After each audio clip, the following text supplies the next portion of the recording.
ഇവരൊക്കെ പുണ്യമായി അനുവർത്തിച്ചു പോന്നിരുന്ന മഹത്തായ ഇസ്ലാമിന്റെ ചര്യകളെ ദുർവ്യാഖ്യാനിക്കുകയും സത്യവിശ്വാസികൾക്കിടയിൽ സംശയത്തിന്റെ കോളിളക്കങ്ങൾ സൃഷ്ടിക്കുകയും ചെയ്യുന്ന ഒരു വിഭാഗം നമ്മുടെ കേരളക്കരയിൽ 1920 ആരംഭങ്ങളിൽ ഉണ്ടായിട്ടുണ്ട് എന്നുള്ളത് വേദനാജനകമായ സംഭവമാണ്.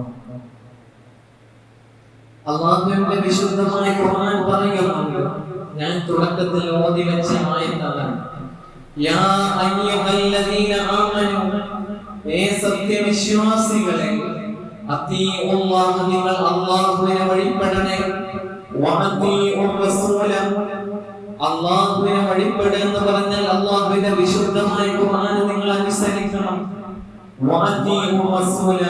ഒരു പക്ഷേ ഖുർആനിൽ ഇല്ലാത്തത് മഹാനായ അഷ്റഫുൽ ഖൽഖ് മുഹമ്മദ് മുസ്തഫ സല്ലല്ലാഹു അലൈഹി വസല്ലം തങ്ങളിലൂടെ അവതീർണമായിട്ടുണ്ടാവും, അതും നിങ്ങൾ അനുവർത്തിക്കണം. എന്നിട്ട് പറഞ്ഞു, ഉലിൽ അംരി മിൻകും, നിങ്ങൾ ഇന്ന് ഇജ്തിഹാദിന്റെയും കാര്യബോധമുള്ള പണ്ഡിതന്മാർ പറയുമ്പോൾ അതിനെയും നിങ്ങൾ അനുസരിക്കണേ എന്ന് അല്ലാഹുവിന്റെ വിശുദ്ധമായ ഖുർആൻ പ്രഖ്യാപിക്കുന്നു. നോക്കൂ, നിങ്ങൾ എവിടെ ആരാണ് കാര്യബോധമുള്ള ഇജ്തിഹാദിന്റെ പണ്ഡിതന്മാർ? നമുക്കറിയാം, ഇതോട് കൂടി കൂട്ടിമായിക്കേണ്ട മറ്റൊരു സന്ദർഭമുണ്ട്. മഹാനായ അഷ്റഫുൽ ഖൽഖ് മുഹമ്മദ് മുസ്തഫ സല്ലല്ലാഹു അലൈഹി വസല്ലം തങ്ങൾ പറഞ്ഞു, ഒരു 15 കാര്യങ്ങൾ സമൂഹത്തിൽ വ്യാപകമായാൽ ആ സമൂഹത്തിൽ ഫിത്ന ഉടലെടുക്കുമെന്ന്. അതിൽ ഒന്നാമതായി അതിൽ ഒരു കാര്യമായി പറഞ്ഞത്, വലഅന ആഖിറു ഹാദിഹിൽ ഉമ്മത്തി അവ്വലഹാ, ഈ ഉമ്മത്തിന്റെ അവസാനം വരുന്ന ആളുകൾ, ഇതിന്റെ തുടക്കക്കാരായ സ്വഹാബികളെ, താബിഈങ്ങളെ നഖശിഖാന്തം എതിർക്കുന്ന ഒരു കാലഘട്ടം വന്നാൽ ആ സമൂഹത്തിൽ ഫിത്ന തുടങ്ങിയിരിക്കുന്നു. സമൂഹം ആകെ സംശയത്തിനും ഇസ്ലാമിന്റെ പാരമ്പര്യത്തെയും പുച്ഛിക്കുന്ന അവസ്ഥയിലേക്ക് എത്തുമെന്ന് മഹാനായ അഷ്റഫുൽ ഖൽഖ് മുഹമ്മദ് മുസ്തഫ. നോക്കൂ നിങ്ങൾ, മഹാനായ അഷ്റഫുൽ ഖൽഖ് മുഹമ്മദ് മുസ്തഫ സല്ലല്ലാഹു അലൈഹി വസല്ലം അവിടുത്തെ സ്വഹാബികളെ കുറിച്ച് പറഞ്ഞത്, ഖൈറുൽ ഖുറൂനി ഖർനി, ഏറ്റവും വലിയ ഉത്തമ നൂറ്റാണ്ട് അത് ഖർനി, എന്റെ ഉത്തമ നൂറ്റാണ്ടാണ്. പിന്നെ ആ സ്വഹാബികൾക്ക് ശേഷം വരുന്നവരാണ്, അഥവാ താബിഈങ്ങൾ. പിന്നെയോ പിന്നെ താബിഈങ്ങൾക്ക് ശേഷം വരുന്ന താബിഈങ്ങൾ. നോക്കൂ നിങ്ങൾ, ഈ സമകാലിക സാഹചര്യത്തിലൊക്കെ ചോദ്യം ഉയർത്തുന്നവർ അവരുടെ യുക്തിക്ക് നിരക്കാത്തതാണെങ്കിൽ, അവരുടെ ആശയത്തിന് നിരക്കാത്തതാണെങ്കിൽ പരിശുദ്ധരായ സ്വഹാബികളെയും അതുപോലെ അവരുടെ ആശയങ്ങളെയും താബിഈങ്ങളെയും, നമുക്കറിയാം താബിഈങ്ങൾ എന്ന് പറയുമ്പോൾ ഫിഖ്ഹിന്റെ ഉലമാക്കളാണ്. ശാഫി ഇമാമിനെ പോലെയുള്ള, ഹനഫി ഇമാമിനെ പോലെയുള്ള, ഹംബലി ഇമാമിനെ പോലെയുള്ള മദ്ഹബിന്റെ ഏറ്റവും തേജസ്സുറ്റ പണ്ഡിതന്മാർ. ഇവരാണ് അത്തരം നൂറ്റാണ്ടുകളിൽ ഇസ്ലാമിന്റെ ഫിഖ്ഹി മസ്അലകൾ കാര്യബോധത്തോടെ പറഞ്ഞു തന്നിട്ടുള്ളത്. ഇവരെ എതിർക്കുകയും ഇവരുടെ ആശയങ്ങൾ ബുദ്ധിക്ക് നിരക്കാത്തതാണ് എന്ന് കണ്ടാൽ തള്ളുകയും ചെയ്യുന്ന ഒരു പുത്തൻ പ്രവണത. അതാണ് നബി സല്ലല്ലാഹു അലൈഹി വസല്ലം തങ്ങൾ പറഞ്ഞത്, വലഅന ആഖിറു ഹാദിഹിൽ ഉമ്മത്തി അവ്വലഹാ, ഈ ഉമ്മത്തിന്റെ അവസാനം വരുന്ന കുറച്ച് ആളുകൾ, എന്നിട്ട് ഇവർ പരിശുദ്ധനായ പരിവർത്തനം ചെയ്യപ്പെടുന്ന ഇസ്ലാമിന്റെ ഏറ്റവും വലിയ സുവർണ കാലഘട്ടം എന്ന തങ്കലിപികളിൽ ചാർത്തപ്പെട്ട പരിശുദ്ധരായ സ്വഹാബികളെ, അവരുടെ ആശയങ്ങളെ, താബിഈങ്ങളെ എതിർക്കുന്ന ഒരു കാലം വന്നാൽ അവിടെ ശാപം ഇറങ്ങിയെന്ന് നിങ്ങൾ മനസ്സിലാക്കണമെന്ന് മഹാനായ അഷ്റഫുൽ ഖൽഖ് മുഹമ്മദ് മുസ്തഫ.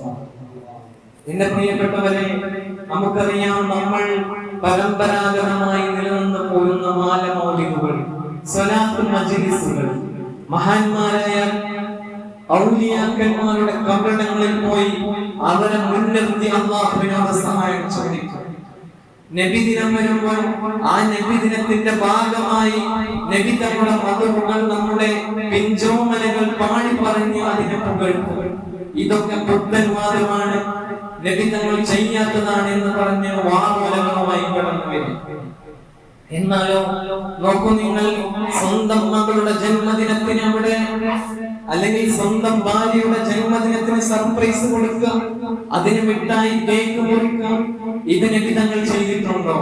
ഇത് സ്വഹാബികൾ ചെയ്തിട്ടുണ്ടോ? അങ്ങനെ ഒരു ചോദ്യം അവിടെ അവശേഷിക്കുന്നു. സ്വലാത്ത് മജ്ലിസ് നടത്തുമ്പോൾ അത് നബി തങ്ങൾ ചെയ്യാത്തതാണ്. എന്നാൽ ഇവിടെ എത്ര സംവിധാനങ്ങൾ!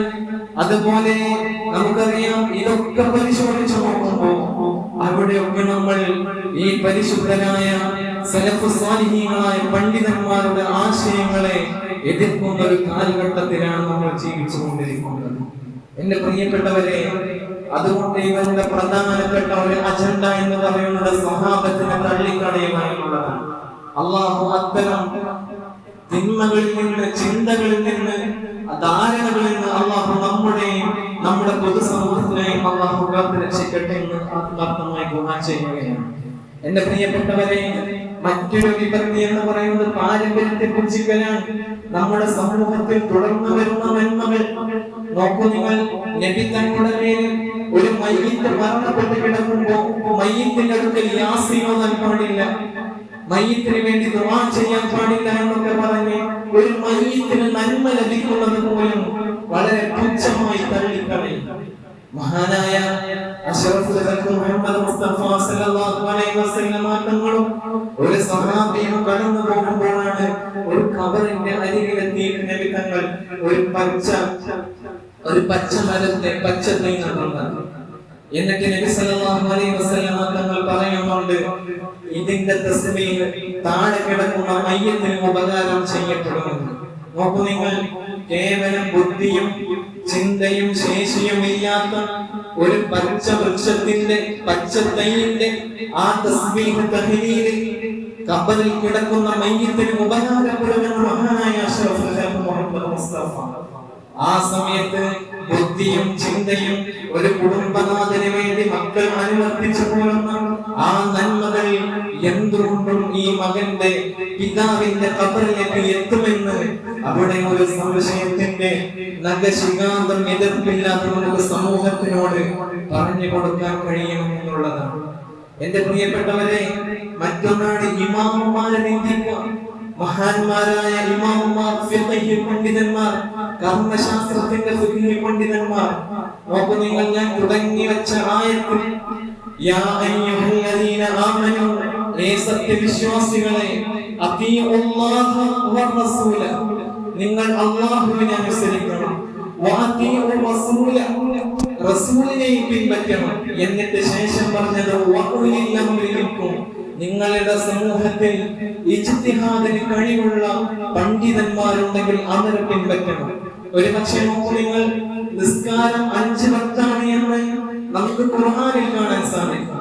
എന്നാൽ അത് സുജൂദിൽ ഇങ്ങനെ ചെയ്യണം, അതുപോലെ റുകൂഇൽ ഇന്നതാണ് ചെല്ലേണ്ടത് എന്ന് മഹാനായ അഷ്റഫുൽ ഖൽഖ് മുഹമ്മദ് മുസ്തഫ സല്ലല്ലാഹു അലൈഹി വസല്ലം തങ്ങളാണ് നമുക്ക് പറഞ്ഞു തന്നത്. അത് ഖുർആനിൽ കാണാൻ സാധിക്കില്ല. എന്നാൽ നമുക്കറിയാം, നിന്ന് നമസ്കരിക്കാൻ കഴിയാത്തവൻ എങ്ങനെ നിസ്കരിക്കണം, അതുപോലെ മണ്ണിനടിയിൽ പോയി ഒരാൾ നിസ്കരിക്കാൻ അത് എങ്ങനെ നിസ്കരിക്കണം, ഒരാൾ ചന്ദ്രയിൽ പോയി അവിടെ എങ്ങനെ നിസ്കരിക്കണമെന്ന് മഹാനായ അഷ്റഫുൽ ഖൽഖ് മുഹമ്മദ് മുസ്തഫ സല്ലല്ലാഹു അലൈഹി വസല്ലം തങ്ങൾ പറഞ്ഞു തന്നിട്ടുണ്ടായിരിക്കില്ല. അവിടെയാണ് മദ്ഹബിന്റെ ഇമാമുകൾ. നമുക്കറിയാം, മഹാനായ ഷാഫി ഇമാമിനെ കുറിച്ച് ഹംബലി ഇമാമാണ് പറഞ്ഞത്. മഹാനായ ഷാഫി ഇമാമിനെ കുറിച്ച് പണ്ഡിതന്മാർ പറയുന്നത്, ഒരു കാണുന്ന തൂൺ, മരത്തിന്റെ തൂൺ, കിതാബ് വെച്ച് ഇജ്തിഹാദ് ചെയ്ത് സ്വർണ്ണത്തിന്റെ തൂണാക്കാൻ മഹാനായ ഷാഫി ഇമാമിന് ശേഷിയുണ്ടെന്ന് മഹാന്മാരായ പണ്ഡിതന്മാർ പറയുകയാണ്. അങ്ങനെയുള്ള പണ്ഡിതന്മാരുടെ ആശയങ്ങളെ വളച്ചൊടിച്ച് അത് പുത്തൻവാദമാണ്, അത് വിദഗ്ധത്താണെന്ന് പറയാം, അത് വളരെ മോശമാണ്, സമൂഹത്തിൽ സ്പർദ്ധയാണെന്ന് പറഞ്ഞ് സമൂഹം പരമ്പരാഗതമായി നിലനിന്നു പോരുന്ന പുണ്യമായ ആശയങ്ങളെ എതിർക്കുക. അതുകൊണ്ട് പ്രിയപ്പെട്ടവരെ, ഇതിന്റെയൊക്കെ തുടക്കം ആധുനിക ലിബറൽ വൽക്കരണമാണ്. നമുക്കറിയാം, ഇത് പ്രധാനമായി തുടങ്ങിയത് നമ്മുടെ പ്രവാചകൻ സല്ലല്ലാഹു അലൈഹി വസല്ലം ജന്മം കൊണ്ട മക്കയിലും അതുപോലെ അവിടെ നിന്ന് മരണപ്പെട്ടു പോയ മദീനയിലുമാണ്. നോക്കൂ നിങ്ങൾ, ഒരു 1800 വർഷം 1912, 13 ആ വർഷങ്ങളിലാണ് അവിടെ ലിബറൽ ചിന്താഗതികൾ കുത്തിപ്പൊക്കുന്നത്. അതുവരെ അവിടെ മക്ബറകൾ പൊളിക്കലില്ല. ഒറ്റ ഇമാമിന്റെ മേൽ, അതുപോലെ 4 മദ്ഹബിന്റെ മേൽ എങ്ങനെയാണോ നിസ്കരിച്ചു പോന്നിരുന്നത് അങ്ങനെ തന്നെ പ്രാർത്ഥനയും കൂട്ടുപ്രാർത്ഥനയും നടന്നു പോന്നിരുന്ന മക്കയുടെ പരിസരങ്ങളിൽ. ചിത്രങ്ങൾ പരിശോധിച്ചു നോക്കൂ നിങ്ങൾ. മദീന പള്ളിയുടെ പരിസരത്തുള്ള മക്ബറകൾ മഹാന്മാരായ അവിടുത്തെ പ്രവാചക പത്നിമാരുടെ കബറിടങ്ങളൊക്കെ വലിയ കുബ്ബകളാക്കി ഉയർത്തിയിരുന്നു. പക്ഷേ 1920 ശേഷം അവിടെ സൗദി എന്ന് പറയുന്ന കുടുംബം ഭരണത്തിലേറിയപ്പോ അതെല്ലാം പൊളിച്ചു കളഞ്ഞ് പുത്തൻ ചിന്തകൾ ജനങ്ങളിൽ കുത്തിവെപ്പിക്കുന്ന അവസ്ഥയാണ് ഉണ്ടായത്. എന്റെ പ്രിയപ്പെട്ടവരെ, ഞാൻ പറഞ്ഞു വന്നത്, നമ്മൾ പാരമ്പര്യത്തിലേക്ക് മടങ്ങുക എന്നുള്ളതാണ് പരിഹാരം. മഹാന്മാരായ സച്ചരിതരായ പണ്ഡിതന്മാർ പറഞ്ഞു വച്ച ആശയങ്ങളിലേക്ക് മടങ്ങുക എന്നുള്ളതാണ്. മറ്റൊരു വിപത്ത് തുടക്കം കുറിച്ചത് തുർക്കിയിൽ അവിടെയും മുസ്തഫ കമാൽ പാഷ എന്ന് പറയും ഇസ്ലാമിന്റെ പരിവർത്തനം ചെയ്ത് അവിടെ ഭാഷ ഇംഗ്ലീഷിലേക്ക് ട്രാൻസ്ലേറ്റ് ചെയ്ത് ഖുതുബ ഓതണമെന്ന് ഒരു പുത്തൻ പ്രഭാതത്തിൽ അദ്ദേഹം പ്രഖ്യാപിക്കുകയുണ്ടായി. മാത്രമല്ല, നിസ്കാരങ്ങൾ പോലും സ്വന്തം ഭാഷയിൽ നിർവഹിക്കണമെന്ന്. അതൊക്കെ വളരെയധികം മഹാന്മാർ ഭരിച്ചിരുന്ന നാടായിരുന്നു തുർക്കി. പിന്നീട് ഈ 1900-കളുടെ ആരംഭങ്ങളിലൊക്കെയാണ് ഈ മുസ്തഫ കമാൽ അത്താതുർക്ക് എന്ന് പറയുന്ന വ്യക്തി ഭരണത്തിലേറുകയും അവിടെ ഭാഷ പരിവർത്തനം ചെയ്തു, ബാങ്കടക്കം പരിവർത്തനം ചെയ്തു. 5 വക്ത് ബാങ്ക് കൊടുക്കുന്നത് മൂലം അവിടുത്തെ തുർക്കി ഭാഷയിലാകണമെന്ന് വാശി പിടിച്ചു. നോക്കൂ നിങ്ങൾ, ഇതൊക്കെ ആധുനിക ലിബറൽ ചിന്താഗതികളുടെ പിന്നാമ്പുറമാണ്. അതുകൊണ്ട് നമ്മൾ മനസ്സിലാക്കേണ്ടത് നമ്മുടെ പരമ്പരാഗതമായി നിലനിന്ന് വരുന്ന ആശയങ്ങൾ, അതാണ് അവിടെ ആദരവ് അനുസരിക്കുക.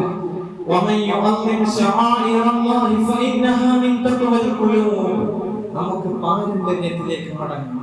നമ്മുടെ പൂർവികരായ സച്ചരിതരായ ഉലമാക്കൾ, പണ്ഡിതന്മാർ അവർ എന്താണോ പറഞ്ഞു വെച്ചത് അതിലേക്ക് മടങ്ങുക എന്നുള്ളതാണ് എന്റെ പ്രിയപ്പെട്ടവരെ ഏറ്റവും വലിയ പരിഹാരം എന്ന് പറയുന്നത്. അല്ലാഹു സുബ്ഹാനഹു വ തആല തൗഫീഖ് നൽകി അനുഗ്രഹിക്കട്ടെ. അതുകൊണ്ട് നമ്മൾ ഇന്ന് കാണുന്ന സുന്നത്ത് ജമാഅത്തിന്റെ ഈ പരമ്പരാഗതമായി കടന്നു വരുന്ന ഈ ആശയങ്ങളൊന്നും എതിർക്കപ്പെടേണ്ടതല്ല. അങ്ങനെ ആരെങ്കിലും വാദിക്കുന്നുണ്ടെങ്കിൽ അതിനൊന്നും യാതൊരു അടിസ്ഥാനവുമില്ല. പാവപ്പെട്ട സുന്നികളെ മുശ്രിക്കാക്കുകയും അത്തരം ചിന്താഗതികൾ നമ്മുടെ പുതിയ തലമുറയിൽ കുത്തിവെപ്പിക്കുന്നതും തടയാൻ അച്ചടക്ക ബോധമുള്ള, നീതി ജ്ഞാനമുള്ള പിതാക്കന്മാരുടെ കർമ്മബോധമാണ് എന്നുള്ള